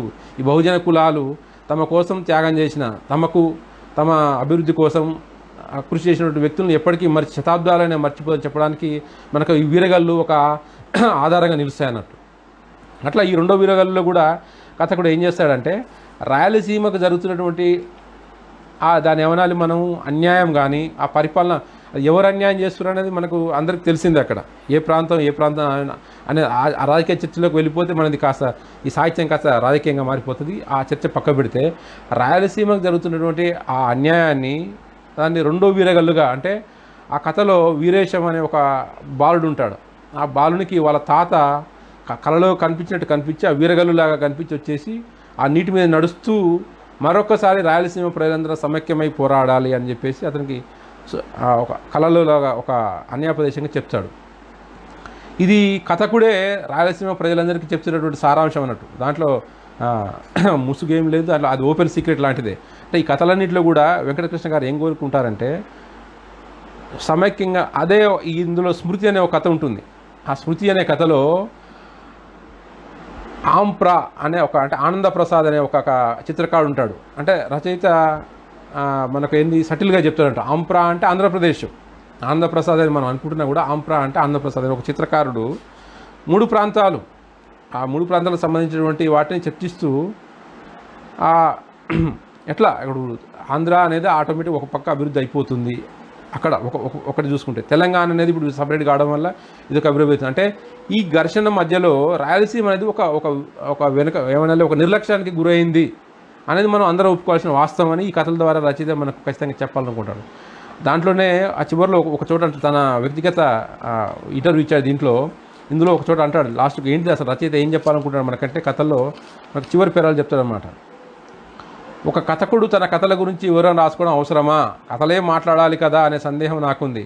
అయితే నడిచి వచ్చిన దారిని నా గురించి నేను స్పష్టం చేసుకోవడం కూడా అవసరమే కదా. పోటీల్లోనూ వార్షిక సంకలనాలను కథలు వస్తేనే చదివే విమర్శకులు సహృదయ పాఠకులు ఉన్నప్పుడు మొదటికి బహుమతి కింత, రెండో బహుమతి కింత, మూడో బహుమతి కింత అనే కథల రేట్లు పంపడం ఇష్టం లేక నేను మామూలు కథకుడనైనా నా గురించి నా పుస్తకంలో రాసుకుంటున్నాను. జానపద మార్మికత నడిపిస్తే కథల్లోకి వచ్చిన వాడిని. తీరా చూస్తే సామాజిక ఉద్యమాలు నడిపించే ఇతివృత్తాలను, సామాజిక స్పృహను ఆవాసన చేసుకొని రాశాను. ఇప్పుడు అనిపిస్తుంది, ఇన్ని కథలు రాశాక అనిపిస్తుంది ఇంకొంచెం భావుకథతో కథలు రాయాల్సి పడిందని అంటుంది. లాస్ట్ ఒక మాట చెప్తాడు, గొప్ప కథలు రాయాలనే తపన ఉన్న సాధారణ కథకుని నేను. ప్రయాణం మధ్యలో ఆపని రాయలసీమ రాళ్ల పొలాల మధ్యలో నిలబడ్డ రైతుకు బీడు భూమిని పండించాలనే ఆశ సావదు. గొప్ప మాట ఏంటంటే, రాయలసీమ రాళ్ల పొలాల మధ్య నిలబడ్డ రైతుకు బీడు భూమిని పండించాలనే ఆశ ఎప్పటికీ సావదు. ఆ రైతు కథకుడే, జి వెంకటకృష్ణ గారే ఆ రైతు అని మనం అనుకోవచ్చు. ఖచ్చితంగా ఆయన గారు చెప్పుకుంటున్నాడు. ఇందులో అన్ని కథలు అవే. రాయలసీమ రాయలసీమలో ఒక మార్పు ఎప్పుడు వస్తుందా, రాయలసీమ అభివృద్ధి ఎప్పుడు జరుగుతుందా అన్నటువంటి ఒక అభిలాష, ఒక తపన ఈ కథలన్నింటిలో మనకు కనిపిస్తుంది అనమాట. అవి ఆ కథలే రెండు వీరగలు కానీ, విభజన రేఖల కథలు కానీ. ఈ విభజన రేఖల కథలు కూడా ఒక సాహసం అని చెప్పాలి. ఎందుకంటే మనందరికీ తెలిసిందే, తెలంగాణ ఉద్యమం వచ్చిన కాలంలో సాహిత్యకారుల్లో ఒక సందిగ్ధం వచ్చేసింది. తెలంగాణకు సంబంధించిన వాళ్ళందరూ ఆటోమేటిక్గా అందరూ ఏకపక్షంగా మద్దతు ప్రకటించారు చాలామంది, ఎవరు ఒకరిద్దరు పక్క పెడితే. ఇప్పుడు ఇతర ప్రాంతాల సాహిత్యకారుల్లో ఒక సందిగ్ధం వచ్చేసింది. వాళ్ళలో 2 రకాలుగా ఆలోచనలు వచ్చినాయి. ఏంది, ఇప్పుడు మనం తెలుగు వాళ్ళం అందరం కలిసి ఉన్నటువంటి సమైక్యవాదం వైపు మనం పోరాడాలా, తెలంగాణ ప్రజలు కోరుకున్నటువంటి ఆ ప్రత్యేక ఉద్యమానికి మనం మద్దతు ప్రకటించాలనేటువంటి ఒక సందేహం చాలామందిలో వచ్చి చాలామంది మౌనంగానే ఉండిపోయారు. అంటే ఇతర ప్రాంతాల వాళ్ళు, అంటే తెలంగాణ తీసేస్తే అయితే చాలా కొద్ది మంది మాత్రమే ధైర్యంగా మద్దతు ప్రకటించారు. ఆ మద్దతు ప్రకటించిన వాళ్ళు తెలుసు మనకు, ఆ కవితా సంకలనం ఒకటి వచ్చింది. ఆ కవిత కావడి కుండల్లా విడిపోదాం, కావడి బదులు కలిసి ఉందాం అని కవితా సంకలనం అట్లాంటివి వచ్చినాయి. కొంతమంది మనకు మద్దతు ప్రకటించారు. అయితే కథకుడిగా, రాయలసీమకు సంబంధించినటువంటి కథకుడిగా వెంకటకృష్ణ గారు ఒక సాహసం చేశారు. ఏంటంటే, విభజన రేఖలు అనేటువంటి ఒక కథని రాసి ఒక పక్కకు తెలంగాణ వాళ్ళు చైతన్యంతో పోరాడుతూ తమ రాష్ట్ర అభివృద్ధి కోసం పోరాడుతున్నారు. అంటే అప్పటికి 2014 ఆ ఉద్యమం జరుగుతున్నటువంటి పరిస్థితుల్లో రాసిన కథ కాబట్టి వాళ్ళు తమ అస్తిత్వాన్ని గుర్తించి అటువైపు పోరాడుతున్నారు. ఇప్పుడు రాయలసీమ ప్రజలు ఏమైపోయారు, అప్పుడు ఆ సందర్భంలో రాయలసీమ పరిస్థితి ఎట్లుందంటే, మనందరం తెలుగు వాళ్ళమే కదా, సమైక్యంగా మనందరం ఉండాలి అన్నటువంటిదే అక్కడ కనిపించింది. అక్కడ ఉన్న స్థానిక నాయకులు కానీ రకరకాల రాజకీయ కారణాలతో సమైక్యాంధ్ర వైపు వాళ్ళు మద్దతు చూపారా ఇంకొక మార్గం లేకుండా. అది వాళ్ళకు కొంత నష్టం చేసింది అనేది ఈ కథలో మనకు కనిపిస్తుంది ఖచ్చితంగా. ఎందుకంటే ఎప్పుడైతే కలిసినంత కాలం కలిసినప్పుడు అయిపోయింది. ఎప్పుడైతే ఒకసారి తెలంగాణ ఏర్పాటు తప్పదు అని తెలిసిన తర్వాత రాయలసీమ ప్రజలు అక్కడ డిమాండ్ చేయలేకపోయినారు. మా వాటా ఏంది అని చెప్పి జనం, కింది స్థాయి జనం ఒక లేయర్ దాకా అడిగిరేమో, కానీ రాయలసీమకు చెందినటువంటి, రాయలసీమని ఖచ్చితంగా అడగాల్సినటువంటి కొందరు వ్యక్తులు ఆ డిమాండ్ చేయకపోవడం వల్ల రాయలసీమకు ఎంతో అన్యాయం జరిగింది అనేది మనకు విభజన రేఖల కథలు చెప్తున్నాడు. అంటే ఒక చోట రచయిత మాట అంటాడు, మనం జాతి అనే మత్తులో పడిపోయాము అంటాడు అన్నట్టు. వాస్తవమే అది. ఏంటంటే అక్కడ అంటాడు, జాతి అనే మత్తులో పడిపోయారే అనుకున్నాడు మహేష్. మనం తెలుగు ప్రజలమంతా ఒక జాతి అనే దాంట్లో ఎవరికి సందేహం లేదు. కానీ ఎప్పుడైతే ఒకసారి విభజన తప్పదు అని తెలిసిన తర్వాత ఇంకా మనందరం సమైక్యం తెలుగు ప్రజలు మనం కలిసి ఉండాలని చివరి దాకా చేసినటువంటి పోరాటం అనేది రాయలసీమ ప్రజలు చేసినటువంటి ఒక పెద్ద అన్యాయం అన్నమాట. ఆ అన్యాయమే అది ఇప్పటికీ కొనసాగుతుంది. అది దాంట్లో నిస్సందేహం. దాంట్లో ఒకచోట అంటాడు, పెద్దన్నల మాయమాటలు నమ్మకండి నమ్మకండి, కృష్ణా జలాలు రాయలసీమ జన్మ హక్కు జన్మ హక్కు, పెద్దన్నల మాయోపాయాలు తిప్పికొట్టండి తిప్పికొట్టండి, ఆ నినాదాలు వింటుంటే మహేష్ ఆత్మ శాంతించింది. పెద్దన్న కనుమరుగవగానే అమ్మను చూడడానికి ఆసుపత్రిలోకి వెళ్ళాడు. దీంట్లో కథను మల్టీ లేయర్లో బాగానే ఒక పక్కకు మన 3 ప్రాంతాల కథగా చర్చిస్తూనే ఒక అన్నదమ్ముల కథగా కూడా మనకు దీంట్లో మనకు కథ కూడా చర్చిస్తారనమాట. ఒక 3 అన్నదమ్ముల మధ్య జరిగినటువంటి అన్యాయం ఏంది, ఒక పెద్దన్న బాగా స్థిరపడిపోతే ఎప్పుడు కష్టపడేటువంటి వానికి అన్యాయం జరుగుతుంటే అడగలేని పరిస్థితి. మనందరం ఒకటే జాతి, అందులో బక్కన ఇంకొక లేయర్గా ఇంకో చిన్న కథ ఉంటుంది. అది మనకు ఇప్పుడు ఈ కాలభావంలో చాలా పెద్దగా దాని గురించి వివరంగా చర్చిస్తే కానీ, అంటే 3 ప్రాంతాలకు సంబంధించినటువంటి అన్నదమ్ములు అయిన తర్వాత విభజన తప్పదని తెలిసిన తర్వాత రాయలసీమకు సంబంధించినటువంటి నాయకులు ఇంకా మనం జాతి జాతి జాతి అనే ఒక మత్తులో రాయలసీమ ప్రాంతానికి అన్యాయం చేయడం వల్ల రాయలసీమ ఎంతో అన్యాయపోయింది అనేది కథకుడు చాలా ధైర్యంగా, అది తెలంగాణ ఉద్యమం ఒక ఉద్రిక్త పరిస్థితుల్లో కూడా ఒక ప్రాంతం నుంచి చెప్పడం అనేది నిజంగా ఒక సాహసం అనేది ఉంటుంది. దాన్ని కంటిన్యూషన్ లాంటి కథే రెండో వీరగల్లు కథ కూడా. దానికి ఇంకో కథ అంటే తన వెంకటకృష్ణ గారి శైలి సాధారణంగా ఎట్లుంటుందంటే కొంత పొలిటికల్ వాయిస్ని డామినేట్ చేస్తూ చెప్తున్నటువంటి కథలు ఉంటాయి. వాటికి విరుద్ధంగా అంటే దానికి విభిన్నంగా రాసినటువంటి కథ స్మృతి కథ అనమాట. ఈ స్మృతి కథ అనేది ఒక చిత్రకారుని జీవితం, మనం ముందే చెప్పుకున్నట్టు ఒక చిత్రకారుని జీవితాన్ని చెప్తూనే 3 ప్రాంతాలు అంటే ఆ విభజనకు ఇక్కడ ఒక మాట అంటాడు మనకు, తెలుగు నేల మీద కన్నా తెలుగు వాళ్ళు జీవిస్తున్న అమెరికాలోనే ఎక్కువ, ఈ మధ్య కొన్నేళ్లుగా అక్కడ ఉంటున్నాను. తన విభజన రేఖల చిత్రం దుమార రేపిన తర్వాత భౌగోళిక విభజన కన్నా భౌతిక అంతరాలకు అగాధాలకు ముందస్తు సూచికగా ఆయన బొమ్మ రూపుకట్టాక తెలుగు నేల అల్లకల్లోలమైపోయింది. ఈ చిత్రకారుడు విభజన రేఖలు అనే ఒకటి చిత్రం గీస్తాడు. ఆ చిత్రం గీసిన తర్వాత దానికి సంబంధించిన స్పందన ఏంటిది, చివరిగా స్మృతి అనే ఒక చిత్రం గీస్తాడు. ఆ స్మృతి అనే దానికి స్పందన ఏంటి అంటే విభజన కాలంలో తెలుగు ప్రజల యొక్క భావోద్వేగాలు స్పందనలు అన్నింటినీ కూడా ఒక కథ రూపంలో చెప్పే సాహసం చేశారు వెంకటకృష్ణ గారు. దాన్ని ఇప్పుడు ఈయన వ్యక్తిగతంగా రాయలసీమకు చెందినటువంటి కథకుడు. ఒక పక్కకు రాయలసీమ అభివృద్ధిని కోరుకుంటూనే కూడా తెలుగు ప్రజలు విభజించడం అంటే ఇది ఒక ఆశ్చర్యకరమైన సందర్భం అన్నమాట. అంటే రకరకాల చారిత్రక కారణాలు కావచ్చు, మనకు రీజనల్ ఏమైనా కావచ్చు, కానీ తెలుగు ప్రజలందరూ ఒకే రాష్ట్రంగా ఉండలేనటువంటి పరిస్థితులు వచ్చేసినాయి. ఆ బాధని దాని వెనక ఉండంటే ఒక జాతిగా ఉండే ప్రజలు విడిపోవాల్సి వచ్చినటువంటి సందర్భంలో ఒక జాతిలోని అంటే తెలుగులోని అంటే రాయలసీమ చెందినటువంటి ఒక ఉద్యమకారుడు కావచ్చు, ఒక సాహిత్య ఉద్యమకారుడుగా ఎదుర్కొన్నటువంటి ఒక అనుభవాలన్నింటినీ అద్భుతంగా స్మృతి అనే కథలో మనకు చిత్రించారనమాట. ఇట్లా ఓవరాల్గా మనకు అలాగే దీని తర్వాత వచ్చే కథ మనకేంటంటే వర్తమానం. ఈ వర్తమాన కథ కూడా దాదాపు అట్లాంటిదే. రాయలసీమ అన్యాయం జరుగుతున్నప్పుడు దానికి సంబంధించిన నీళ్ళకు సంబంధించినటువంటి కథ. ఈ కథలో ఒక పెద్దన్న బక్కన్న అనేటువంటి 2 పాత్రలు ఉంటాయి మనకు. ఈ పెద్దన్న అనేవాడు ఎప్పుడు తన బక్కనతోటి నీళ్లు మోపిస్తూ ఉంటాడు. ఈ బక్కన పని ఏంది, ఎంతసేపటికి ఆ ఇంటికి నీళ్లు మోయడమే అట్లా మోస్తూ తన జీవితం మొత్తం ఇంటికి నీళ్ళే మోస్తుంటాడు. ఈ బక్కన్నకు ఒక దశ తర్వాత అరే ఇప్పుడు ఇంతకాలం నీ ఇంటి కోసం కృషి చేశాను కదరా, ఇప్పుడు నా వాటా అంటే ఏంది, ఇప్పుడు నా పరిస్థితి ఏంది అంటే పెద్దన్న ఏమంటాడు, అరే మన ఇద్దరం అన్నదమ్ములం రా, నువ్వు విడిపోతావా, మన ఇద్దరం కలిసే ఉండాలి అంటాడు అనమాట. ఈ బక్కన్నకి ఏం అర్థం కాదు, కలిసి ఉండడంలో అభ్యంతరం ఏం లేదు, నువ్వు నేను పుట్టిన తర్వాత అన్నదమ్ములో ఉన్నాం, మరి ఇప్పుడు నా అభివృద్ధి సంగతి ఏంది, ఇప్పుడు నా ఆకలి సంగతి ఏంది, నా నీళ్ళ సంగతి ఏంది, నా దాహం సంగతి ఏంది అని బక్కన అడిగితే నువ్వు విడిపోతావా, నువ్వు విడిపోతే మన ఇద్దరి పరిస్థితి ఏంది, మన ఇద్దరు విడిపోతే బయట సమాజం అనుకుంటుంది, విడిపోవద్దు మనం కలిసి ఉందాం. సమైక్యం కలిసి ఉండడం అనేది వేరే, ఆ భావన వేరే. కానీ ఆ కలిసి ఉండడం అనే పేరుతో మా మీద అన్యాయం లేదా అణిచివేత లేదా దోపిడీ జరగకూడదు కదా. అసలు కలిసి ఉండడం అనే ఒక భావన అనేది దాని వెనుక పెద్ద కుట్ర, దాని వెనుక పేద రాజకీయ కోణం అయినటువంటి కథలు అనేవి దీంట్లో మనకు ఓపెన్గా చర్చిస్తాడు కథకుడు. కలిసి ఉండడం ఏమిటి, విడిపోవడం ఏమిటి, ఇవన్నీ పెద్ద పెద్ద పదజాలాలు యాక్చువల్గా ఆడ లేదు. అసలు కలిసి ఉండడం అనేది లేదు, ఒక భ్రమ. దాంట్లో అంటాడు కలిసి ఉండడం ఒక భ్రమే, విడిపోవడం ఒక భ్రమే. ఏ ప్రాంతానికి సంబంధించినటువంటి అభివృద్ధి ఆ ప్రాంతం ప్రధానం. అభివృద్ధి చేయకుండా లేకపోతే ఆ అణిచివేత అట్లనే ఉన్నప్పుడు, వెనకబడతనం అట్లనే ఉన్నప్పుడు కేవలం కలిసి ఉండడం ఒక జాతి అనే భ్రమలో ఒక జాతి జీవించడం అనేది నిజంగా ఒక విషాదకరమైన పరిస్థితి అన్నట్టు. ఆ విషాదకరమైన పరిస్థితే రాయలసీమలో మనకు కనిపిస్తుంది. దాన్నే మనకి కథలో ఈ సంకలనంలో మనకు ఈ వర్తమానమైన కథలో చెప్తాడనమాట. ఆ బక్కన నీళ్లు మోసే బక్కన ఖచ్చితంగా అడుగుతాడు. అలా చివరిలో ఒక ప్రశ్న అడుగుతాడు. ఈ ప్రశ్న రాయలసీమ మొత్తం అడుగుతున్న ప్రశ్న మనం అనుకోవాలి.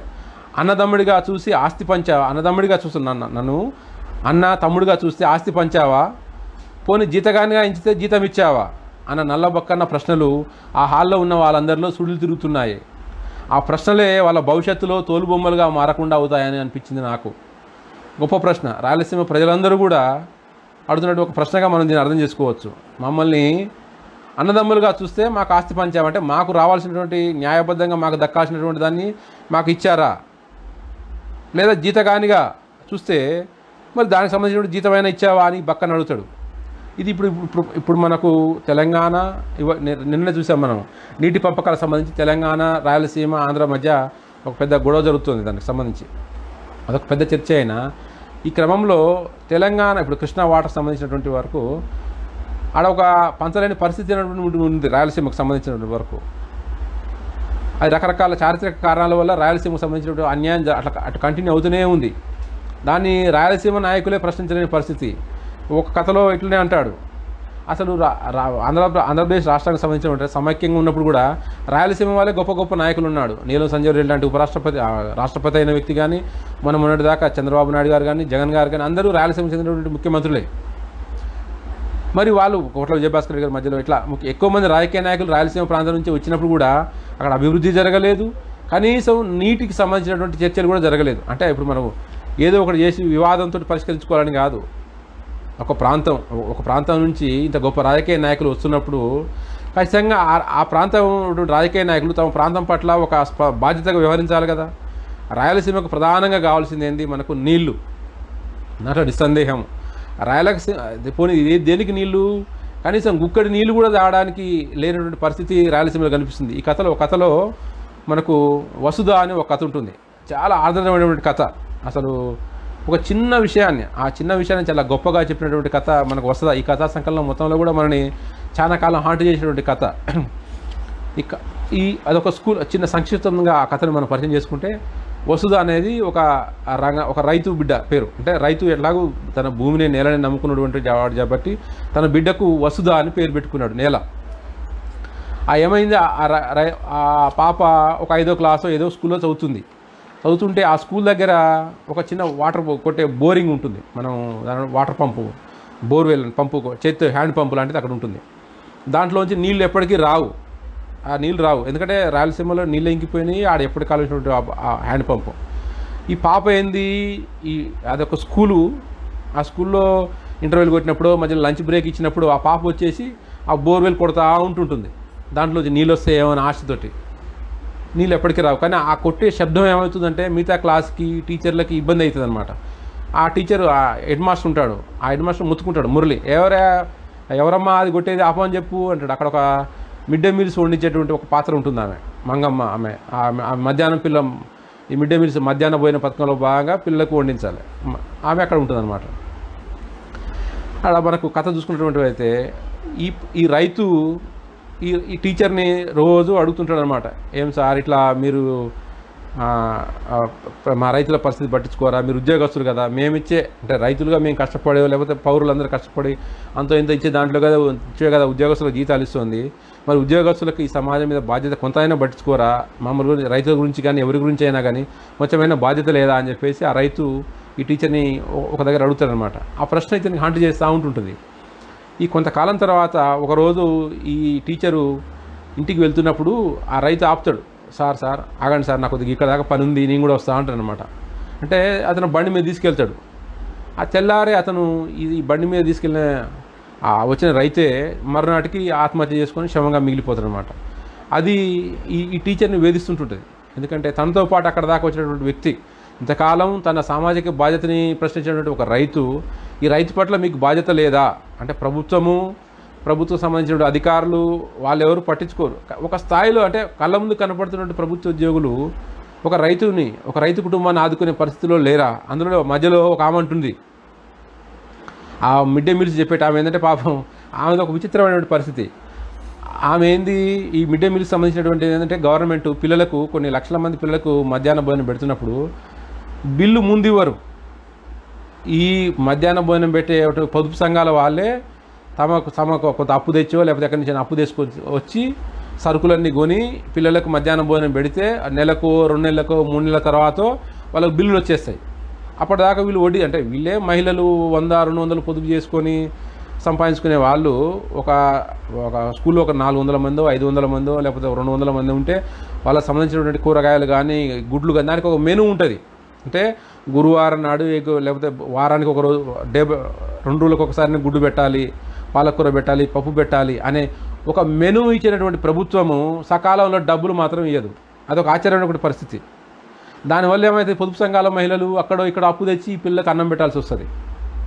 ఈ కథలో కూడా ఆ పాత్రధారి పాప ఈ పిల్లలకు అన్నం పెడుతుంటే ఈ హెడ్ మాస్టర్ అడుగుతాడు, ఏమ్మా మరి వీళ్ళకి గుడ్డు పెట్టాలి కదా, ఈరోజు ఎందుకు గుడ్డు పెట్టలేదు అని అడిగితే, పెడతా సార్, గుడ్డు బదులు అరటిపండు కూడా పెట్టొచ్చు కదా, మా భర్త టౌన్కి పోయినాడు, అరటిపండు తీసుకొని వస్తాడు, అయినా సార్ అప్పు నేను ఇప్పుడు తీసుకున్న అప్పులే నాకు చాలా ఇబ్బంది అవుతుంది, బిల్లు వచ్చాడు చూడండి సార్ అంటుంటుంది. ఇదంతా నేపథ్యంలోంచి ఆ పాప అక్కడ బోరువెల్లు కొడుతూ ఉంటుంటుంది నీళ్ళ కోసం, దాంట్లోంచి నీళ్లు రావు. మీకు ఇక్కడ ఒక చిన్న ఎగ్జాంపుల్ చెప్పాలి. మనకు ఏంటంటే అక్కడ రాయలసీమలోనే కాదు, తెలంగాణలో కొన్ని ప్రాంతాల్లో కూడా ఇటువంటి పరిస్థితి ఉంటుంది.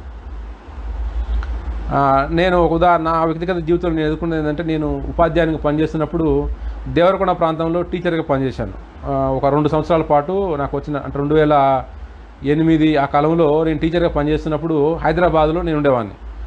హైదరాబాద్ నుంచి నేను దేవరకొండ ప్రాంతం అంటే దేవరకొండ అయినా గట్టుప్పలు అంటే మనకు చౌటుప్పల్ నుంచి ఒక 15 కిలోమీటర్ల ప్రాంతం, అంటే హైదరాబాద్ నుంచి ఒక 40 కిలోమీటర్లు వస్తుంది. హైదరాబాద్ ఎల్బీనగర్ ఏరియా నుంచి నేను అప్ అండ్ డౌన్ చేసేవాడిని. అక్కడ అంతంపేట అనే ఒక గ్రామంలో నేను టీచర్గా పనిచేసేవాడిని. ఎంత దుర్భరమైన పరిస్థితి అంటే అక్కడ వాటర్కి, నేను హైదరాబాద్లోంచి మంచినీళ్ళు తీసుకెళ్ళినవే అక్కడ తాగాలి. ఉదయం అంటే నేను 8 గంటలకి ఇక్కడి నుంచి బయలుదేరి 9 గంటలకు స్కూల్లో ఉంటే మళ్ళీ సాయంత్రం 4 గంటలకు స్కూల్ అయిపోతే ఇంటికి వచ్చేసరికి ఒక 2.5 గంటలు పడుతుంది. అంటే 6-7 అయితే ఇంటికి వచ్చేటప్పుడు, అంటే నేను ఉదయం 8 గంటల నుంచి రాత్రి ఇంటికి వచ్చి 7 గంటలకు వచ్చే వరకు కూడా నేను తీసుకెళ్ళిన 1 సీసా 2 సీసాలే నాకు నీళ్లు. ఆ నీళ్ళతోటే నేను బతకాలి. ఆ ఊళ్ళో తాగడానికి నీళ్ళు లేవు. పోనీ ఆ ఊరు ప్రజలు మనకి ఇక్కడ సందేహం వస్తుంది, మరి ఆ ఊరు వాళ్ళు ఎట్లా తాగుతున్నారు నీళ్ళు అంటే, అక్కడ తాగుతున్నటువంటి ఫ్లోరిన్ నీళ్ళు వాళ్ళు తాగుతున్నారు. మనకు భయం, ఆ నీళ్ళు తాగితే ఎక్కడ ఫ్లోరిన్ వస్తుంది మనకన్నటువంటి భయం. ఆ ప్రజలకు ఏమైంది, అట్లా అలవాటు అయిపోయారు అనమాట. అంటే అటువంటి దుర్భర పరిస్థితులు. అయితే మా స్కూల్లో ఏం జరిగేదంటే, కొంతమంది టీచర్లకు అంటే 4-5 టీచర్ల బ్యాగులు కనుక అక్కడ వాటర్ ఉంటే నా బాటిల్ ఎక్కడ అయిపోతుందో అని చెప్పేసి ఆ టీచర్ వేరే క్లాసులో ఉంటే లీజర్ పీరియడ్ ఇక్కడ వచ్చినవాడు పక్కని బాటిల్లో నీళ్ళు తాగేవాడు. పైకి జోగ్గా కనిపిస్తున్న ఒక దుర్భరమైనటువంటి పరిస్థితి. నీళ్ళు లేవు. మరి నేను ఇంటికి 7 గంటలకు ఇంటికి వెళ్ళే వరకు నాకు నీళ్ళు కావాలి, ఎక్కడ నీళ్ళు లేవు. కాబట్టి ఏం చేసేవాడు, ఆ బాటిల్ పిల్లల అంటే ఒక్కొక్క టీచర్ ర్యాక్లో బాటిల్ని పెట్టుకుంటే పక్కవాడి నీళ్ళు తాగే పరిస్థితి ఉండేదన్నమాట. అది ఆశ్చర్యం, అంటే దాని పెద్ద గొడవలా కాకపోయినా ఒక అరే నా నీళ్ళు తాగినా అని చెప్పి మనం అనుకునేటువంటి పరిస్థితి ఉండేదన్నమాట. అంటే అటువంటి దుస్థితి నిజంగా మనకి వాళ్ళ తెలుగు నేలలు అప్పుడు అంటే 2010 ఆ ప్రాంతాల్లో ఉండేవి, నిజంగా ఉండేవి. మనకు ఆశ్చర్యం అనిపిస్తుంది అనమాట. తాగుని 2 లీటర్ల నీళ్ళ కోసం ఇంత ఇబ్బంది ఉంది మా టీచర్లకి. అట్లాంటి నా వ్యక్తిగత జీవితంలో ఎదుర్కొన్నా. అది లేడీ టీచర్లకు కూడా ఉంటుంది పాపం. లేడీ టీచర్లకు కూడా ఆ ఒక బాటిల్ నీళ్ళే, ఆ 2 బాటిల్ నీళ్ళే తాగడం వల్ల ఖచ్చితంగా కిడ్నీల మీద ఎఫెక్ట్ పడుతుంది. దానివల్ల ఏమైపోతుంది, ఖచ్చితంగా ఒక దీర్ఘకాలంలో ఈ టీచర్లు మా ప్రాంతం ఆ టైం ఉండే టీచర్లు, ముఖ్యంగా ఆడ టీచర్లు కిడ్నీల వ్యాధులు ఎదుర్కొంటున్నారు. అట్లాంటి టీచర్లు మనకు చాలామంది ఉన్నారు. కేవలం సరైనటువంటి నీటి లేక టీచర్ల గురించి నేను చెప్పేది, నెలకు 30,000 జీతం తీసుకున్న టీచర్ల పరిస్థితి నేను చెప్పేది. అప్పుడు 2010 ఇటువంటి పరిస్థితి ఉండేది. ఒక నెలకు 30,000 జీతాలు తీసుకున్న టీచర్ల పరిస్థితి అంత దుర్భరంగా ఉంటే, అదే ఊరిలో ఉండి ఎంతో సంవత్సరానికి ఒకసారి ఆదాయం వచ్చే రైతుల పరిస్థితి, పిల్లల పరిస్థితి ఎంత దుర్భరంగా ఉండేదో మనం ఆలోచించాలి. మనం తలుచుకుంటేనే ఒక ఆర్ద్రత కలిగినటువంటి సందర్భం అది. ఈ కథలో కూడా ఆ పాప ఎక్కడ నీళ్ళు వస్తాయా అని చెప్పేసి ఆ బోర్వెల్ కొడుతూ ఉంటుంటుంది, నీళ్ళు రావు. ఈ పాప ఎవరు, ఆ చనిపోయిన రైతు బిడ్డ. ఈ కథకునికి అంటే ఈ కథలో ఉన్న ప్రొటగనిస్ట్కి ఆ చింతన, ఆ పశ్చాత్తాప భావం వెదిస్తూ ఉంటుంది అనమాట. అంటే ఒక సామాజిక బాధ్యత కలిగిన, ఒక నెలకు 35,000 40,000 తీసుకునే ఒక ఉద్యోగిగా ఒక కుటుంబాన్నో, ఒక వ్యక్తినో, ఒక రైతు కుటుంబాన్నో నేను దత్తత తీసుకోలేనా, నేను పోషించుకోలేనా? ఇది నిజంగా అసాధ్యమా? అంటే వాళ్ళకేమీ డబ్బులు సహాయం చేయాల్సిన పని లేదు. ఆ రైతు కూడా పిల్లలకి ఒక సంవత్సరానికి ఒకసారి నోట్బుక్స్ కొనిచ్చిన, లేదా ఒక యూనిఫామ్ ఇప్పించిన ప్రభుత్వం ఇస్తున్నది. అంటే ఇప్పుడు ప్రభుత్వం వచ్చిన తర్వాత ఇవన్నీ జరుగుతున్నాయి, కానీ ఆ రోజుల్లో ఆ పరిస్థితి లేదు. సరే, ఈ నోట్బుక్స్ పక్కన పెడితే ఆడపిల్లలకు కూడా శానిటరీ నాప్కిన్స్ ఇవ్వడము, లేకపోతే ఆడపిల్లలకు సంబంధించిన ఇంకేమైనా సాధారణంగా పాఠశాలకు వచ్చే వాళ్ళు ఎక్కువ, ప్రభుత్వ పాఠశాలకు వచ్చే వాళ్ళు ఎక్కువగా అమ్మాయిలే ఉంటుంటారు, బాలికలే ఉంటుంటారు. సో ఈ మాత్రం మనం సహాయం చేయలేమా అంటే, ఈ కథ మొత్తంలో మనకు చూపించేది ఏంటంటే, ఉద్యోగస్తులకు నిజంగా కొంత బాధ్యత తీసుకొని, అంటే అప్పుడెప్పుడు ఒక కాన్సెప్ట్ వచ్చింది చూసారా, గ్రామాలని దత్తత తీసుకొని ఒక కాన్సెప్ట్, సేమ్ అట్లాంటి కాన్సెప్టే. ఒక ఉద్యోగి ఒక రైతు కుటుంబాన్ని, అంటే ఆత్మహత్య చేసుకునేటువంటి ఒక క్లిష్టమైన పరిస్థితులు ఉండి ఒక రైతు కుటుంబాన్ని ఉద్యోగులు ఆదుకోలేరా? ఒక్కొక్క ఉద్యోగి కనుక ఒక రైతు కుటుంబాన్ని అడాప్షన్ చేసుకున్నా కూడా ఆ కుటుంబం ఎంతో కొంత నిలబడగలుగుతుంది కదా.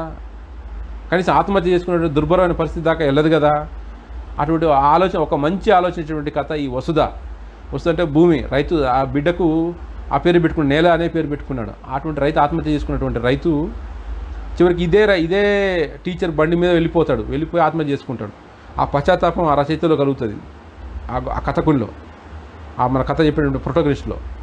అదొక మంచి ఆలోచన. ఇది కనుక ఆచరణ రూపం దాలిస్తే మన దేశంలో లేదా మన రాష్ట్రానికి సంబంధించినటువంటి రైతులు ఆత్మహత్యలు అనేవి ఎంతో కొంత ఖచ్చితంగా తగ్గుతాయనేటువంటిది నిస్సందేహంగా చెప్పొచ్చు. ఇంత గొప్ప కథ రాసినటువంటి వెంకటకృష్ణ గారిని, ఒక గొప్ప కాన్సెప్ట్ని మన కథ రూపంలో చెప్పినటువంటి వెంకటకృష్ణ గారిని మనం ఖచ్చితంగా అభినందించక తప్పదు.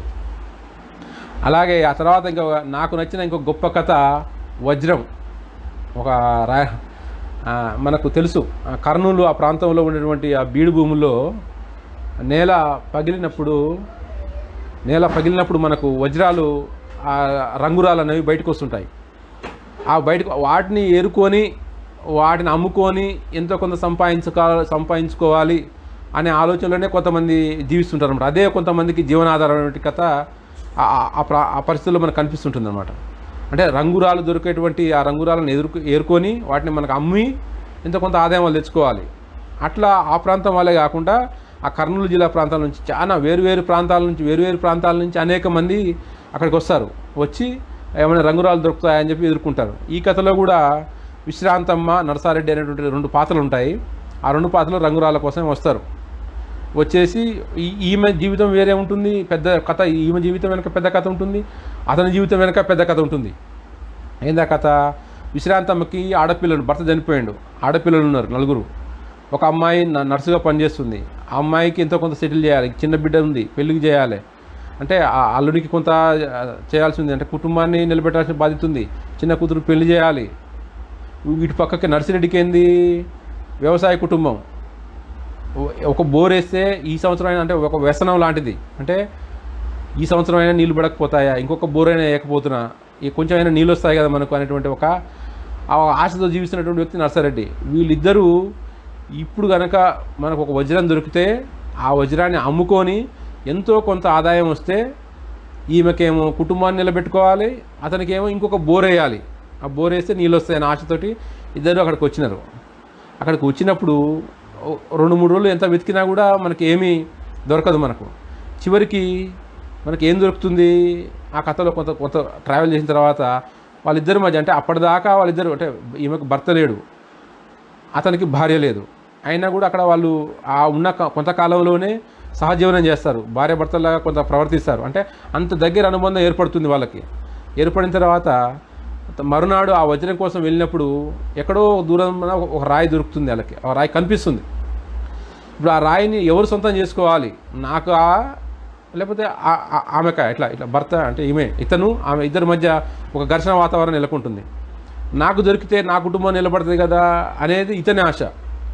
నాకే దొరికితే నా కూతురు పెళ్ళి అవుతుంది కదా, నా పిల్లలు స్థిరపడతారు కదా అనేది ఆమె ఆశ.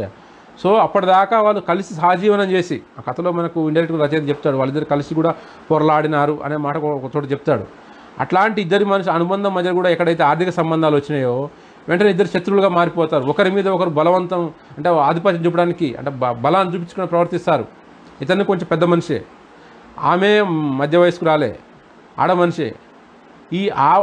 ఆ వయసులో కూడా, ఆ పరిస్థితుల మధ్యలో కూడా వాళ్ళిద్దరినటువంటి ఘర్షణని ఒక అద్భుతంగా చెప్పినటువంటి కథ వజ్రం. చివరికి ఆమె ఆ వజ్రాన్ని సొంతం చేసుకుంటుంది. కానీ ఆ బాధ కనిపిస్తుంది. నర్సిరెడ్డిని దాడి చేసి దాదాపు చంపినంత పని చేసి ఆ వజ్రాన్ని చేజిక్కించుకుంటుంది. కానీ ఆమె వెళ్ళిపోలేదు. ఎందుకంటే నాలాంటి దైన్య పరిస్థితే కదా ఈ నర్సిరెడ్డిది అని చెప్పేసి అక్కడ నర్సారెడ్డిది ఆమె బాధపడుతుంటుంది. అక్కడ దీనంగా దుఃఖపూరిత వాతావరణం మనకు అక్కడ నిలబడుతుంది.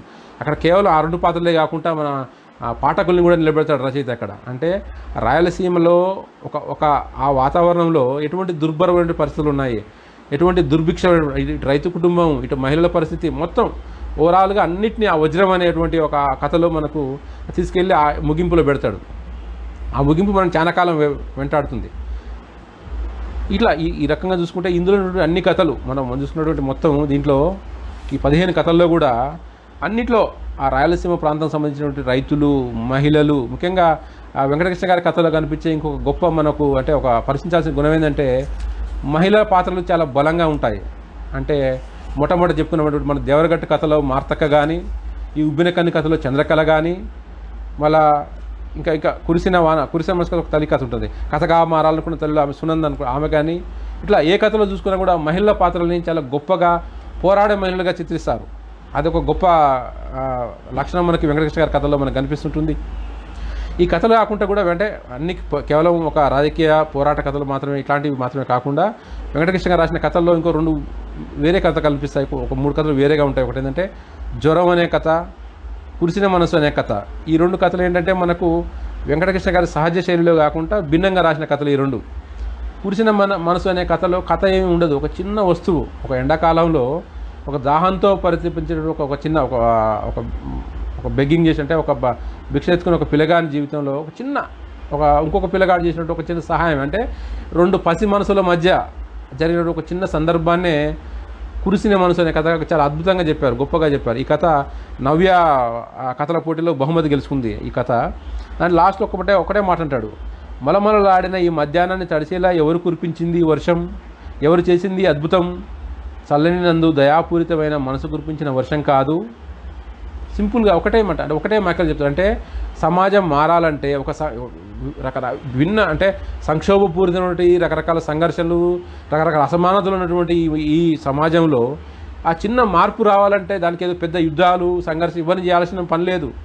ఆ ఇద్దరు పసి మనసుల్లాగా, ఇద్దరు చిన్నపిల్లల్లాగా కాస్త ఆలోచిస్తే ఎంతో కొంత మారిపోతుంది కదా అనేది ఒక అన్యాపదేశంగా చాలా సున్నితంగా చెప్పినటువంటి కథ ఈ కురిసిన మనసు కథ. ఇంకో కథ వెంకటకృష్ణ గారి కథకే భిన్నమైనటువంటి కథ జ్వరం.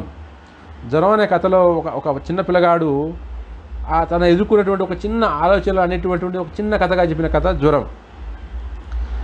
దాంట్లో లాస్ట్లో వాళ్ళ అమ్మకు ప్రెగ్నెన్సీ, అంటే వాళ్ళ అమ్మ ప్రెగ్నెంట్ అవుతుంది. ఆ అమ్మని గట్టిగా పట్టుకుంటాడు. అంటే వాళ్ళ పక్కింటి ఒక చిన్న పిల్లతోటి వాడు ఆడుకుంటూ ఉంటాడు అన్నట్టు. అంటే అక్కడ ఒక మనిషి కథ మనకు సంక్షిప్తంగా చెప్పేది ఏంటంటే ఒక చిన్న పిల్లగాడు కానీ ఒక మనిషి కానీ ఎవరైనా కూడా ఒక మనిషి ఇంకొక తోడుని కోరుకోవడం, ఇంకో తోడుని కోరుకోవడం అనేది ఈ కథలో మనకు అంతర్లీనంగా అనిపిస్తుంది అనమాట. ఆ చిన్న పిల్లగానికి ఆ పక్కింటి పాపతో ఆడుకుంటున్నప్పుడు వీళ్ళంతా ఒక 10 ఏళ్ళ ఒక చిన్న పిల్లగాడు ఆ పక్కింటి ఒక పాపతో ఆడుకుంటున్నప్పుడు మళ్ళీ వాళ్ళ ఇంటి దగ్గర అమ్మ దగ్గర వచ్చినప్పుడు వానికి 2 రకాలుగా ఆలోచనలు ఎదురవుతుంటాయి అనమాట. ఆ ఆలోచనల మధ్యనే మనకు జ్వరం వస్తుంది. ఆ జ్వరం వచ్చినప్పుడే చివరికి వాళ్ళ అమ్మని గట్టిగా హత్తుకుంటాడు. అంటే ఒక మనిషి తోడుకునే ఒక చిన్న పిల్లగాడు తోడు కోరుకోవడం వెనక దాన్ని మనకు ఈ కథలో మనకు చాలా చక్కగా వివరిస్తారు. ఇలా ఓవరాల్గా మొత్తంగా చూసుకుంటే వెంకటకృష్ణ గారి కథల్లో రాయలసీమకు సంబంధించినటువంటి అసమానతల్ని, రాయలసీమకు నీళ్లు కావాలి, రాయలసీమ అభివృద్ధి కావాలి అని కోరుకునే ఒక ఆకాంక్షతో పాటు మనుషులందరూ కూడా ఒక చిన్న అంటే రైతు మనం చెప్పుకున్న వసుధ కథలో కనుక ఒక ఉద్యోగస్తులు సమాజం పట్ల బాధ్యతగా వ్యవహరిస్తే అయిపోతుంది కదా. కురిసిన మనసు కథలో కనుక ఒక పసిపిల్లగాడిలాగా ఆలోచిస్తే ఎంతో కొంత మార్పు వస్తుంది కదా. ఇట్లా మనకు అన్ని కథల్లో కూడా మనిషిని ఇంకొక మనిషిని కనుక అర్థం చేసుకుంటే ఎంతో కొంత మార్పు, ఎంతో కొంత అసమానతలు పోతాయి కదా. మనిషిని అర్థం చేసుకోవడమే కదా గొప్పతనం. అది ఎందుకు సాధ్యం కాదు, అది చేసుకుంటే కొంత మనకు పరిస్థితులు మారుతాయి కదనే ఆశ, ఆకాంక్ష మనకు ఈ కథలన్నింటిలో మనకు కనిపిస్తుంది. అదే మనం ఇంతకుముందే చెప్పుకున్నట్టు ఆ లాస్ట్లోనే అంటాడు అనమాట, గొప్ప కథలు రాయాలనే తపన ఉన్న సాధారణ కథకుని నేను ఈ ప్రయాణం మధ్యలో ఆపను. రాయలసీమ రాళ్ళ పొలాల మధ్య నిలబడే రైతుకు బీడు భూమిని పండించాలనే ఆశ సావదు. అంటే ఒక రాయలసీమ రైతులాగా తను పోల్చుకున్నటువంటి ఈ గొప్ప కథకుడు ఈ కథలు ఇంకా గొప్ప సేద్యం చేయాలని, ఈ రాయలసీమ బీడు భూముల్లోనే మంచి కథలు, వజ్రాల లాంటి కథలు ఆయన మనకు అందిస్తారని కోరుకుంటూ దేవరగట్టు కథా సంకలనం లాంటి గొప్ప కథ, అంటే ఈ కథా సంకలనంతో పాటు మరొకసారి ఈ దేవరగట్టు కథ అనేది ఒక గొప్ప కథ, చదవని వాళ్ళు తప్పకుండా చదవాల్సిన కథ ఈ దేవరగట్టు కథ. ఈరోజు రాత్రే జరుగుతుంది మనకు, అంటే ఒక కోయిన్సిడెంట్గా జరిగింది ఏంటంటే ఈరోజు రాత్రే దేవరగట్టు జరగబోతుంది. దాని వెనక ఏం నేపథ్యం ఉంది, దాని వెనక రహస్యాలు ఏందో మనం తెలుసుకోవాలనుకుంటే మీరు దేవరగట్టు కథను ఖచ్చితంగా చదవండి. దేవరగట్టు కథతో పాటు అన్ని కథల్ని, ఈ సంకలనంలో అన్ని కథలు కూడా మనకు మనిషికి మధ్య సమానత్వాన్ని కోరుకునే ఒక కథకుడు ఆశించిన ఒక ఆరాటమే ఈ కథలు మనకు కనిపిస్తుంది. ఇంత గొప్ప కథలు అందించినటువంటి వెంకటకృష్ణ గారికి ఒక అప్కమింగ్, అంటే ఒక ఇప్పుడిప్పుడే పైకి వస్తున్నటువంటి ఒక కథకుడిగా నాకు ఒక ఇన్స్పిరేషన్గా నిలుస్తున్నటువంటి వెంకటకృష్ణ గారికి ధన్యవాదాలు తెలుపుకుంటూ, నాకు ఈ అవకాశం ఇచ్చినటువంటి బహుజన కథ ఊట నిర్వాహకులందరికీ ధన్యవాదాలు చెప్పుకుంటూ మరొకసారి అందరికీ దసరా శుభాకాంక్షలు తెలుపుకుంటున్నాను. Thank you so much.